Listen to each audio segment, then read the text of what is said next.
Rajkot TRP game zone અગ્નિકાંડને લઈને કોંગ્રેસના લાલજી દેસાઈનું નિવેદન સામે આવ્યું હતું, જેમાં સરકારે ન્યાયિક પ્રક્રિયા જાણી જોઈને મંદગતિ કરી રહી છે જેવા વિવિધ આક્ષેપો કરાયા હતા।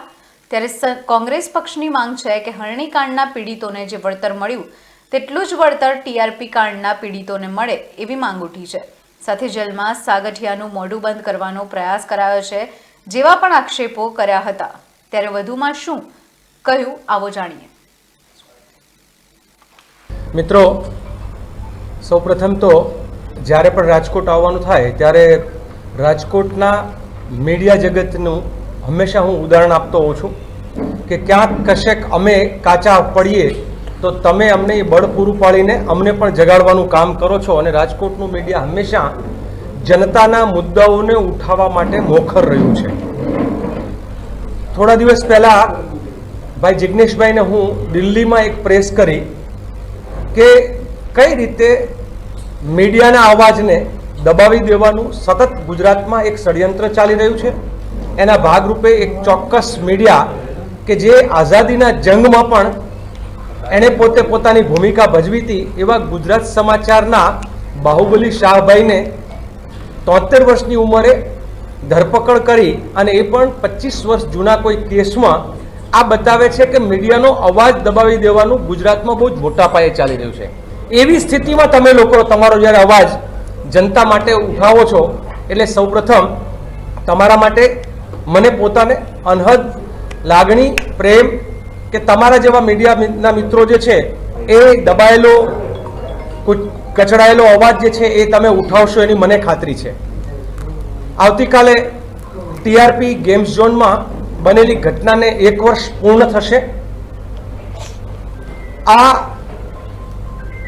એક બાજુ સંવેદનશીલ મૃદુ આવા બધા શબ્દોનો ઉપયોગ કરીને જે શાસકો સત્તાના સિંહાસને બેઠેલા છે એ કેટલા અસંવેદનશીલ અને કેવા મર્દાવ છે એનો ઉત્તમ નમૂનો જે છે એ ટીઆરપી ગેમ્સ ઝોન પછીના 1 વર્ષની સરકાર દ્વારા લેવાયેલા એક્શનમાંથી દેખાય છે।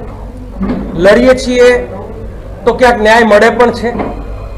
વડોદરા હરણીકાંડ જે બન્યો એમાં 31 લાખ સુધીના વળતર જે છે એ ચૂકવવા માટે એ લોકો મજબૂર થવું પડ્યું છે। મોરબી હોનારત જે બ્રિજ કાંડ બન્યો એમાં 21 લાખ સુધીનું વળતર ચૂકવવા માટે એ લોકો મજબૂર થયા છે। હજુ ટીઆરપી ગેમ્સ ઝોનમાં કોઈ પણ પ્રકારે સરકારે મગનું નામ મરી નથી પાડ્યું ત્યારે કોંગ્રેસ પાર્ટી તરીકે એક વિપક્ષ તરીકે અમે અમારો ધર્મ નિભાવીએ છીએ અને પરિવારોની સાથે સતત એક સંવેદનાપૂર્ણ એમની આ લડાઈમાં અમે સાથીદાર છીએ। કોઈક લોકો એમ પૂછે છે આજકાલ કે પરિવારના સભ્યો કેમ સામે નથી આવતા, કેમ પરિવારના સભ્યો જે છે, જો કે આ ટીઆરપી ગેમ્સ ઝોનના પરિવારો આજે પણ આક્રમક રીતે જે લડવાના છે લડી રહ્યા છે, પણ મોટાભાગના પરિવારો બહાર આવતા ડરે છે અને એનું એક કારણ જે છે કે હરણીકાંડમાં જે મહિલાએ પોતાને થયેલા પરિવારને થયેલા અન્યાયની વાત મુખ્યમંત્રી સામે ઉઠાવી ત્યારે આ રાજ્યના મુખ્યમંત્રી પોતે પણ એમ કે તમે કોઈ એજન્ડા સાથે આવ્યા છો।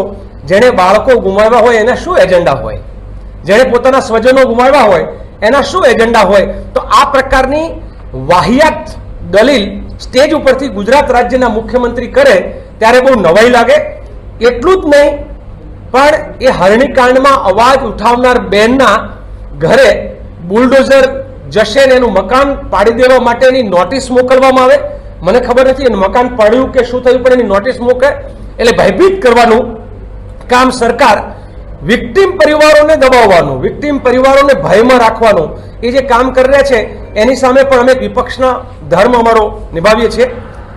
સતત ભાઈ વશરામભાઈ જેમ વાત કરી, મને એની પહેલા ભાઈ અતુલભાઈએ પણ જે માહિતી અપડેટ અહીંયા આપેલું એ પ્રમાણે કેટલાય દિવસોથી સંવેદના રથ કોંગ્રેસ કાર્યકર્તાઓ જે છે એ વોર્ડમાં લઈને ફરે છે, પત્રિકાઓનું વિતરણ કરીને જનજાગૃતિ અને અધિકારોની લડાઈ અને વિક્ટીમ પરિવારોને ન્યાય મળે એ માટેનો પ્રયત્ન કોંગ્રેસ પાર્ટી સતત કરે છે। એટલે આ જંગ જારી છે, હજુ ન્યાય મળવાનો બાકી છે।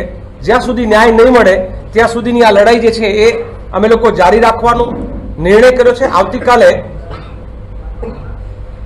મીણબત્તી સાથે કેન્ડલ માર્ચ સાથેનો કાર્યક્રમ જે છે એ જિલ્લા પંચાયત ચોક ખાતે સાંજે 7:30 વાગે રાખેલ છે.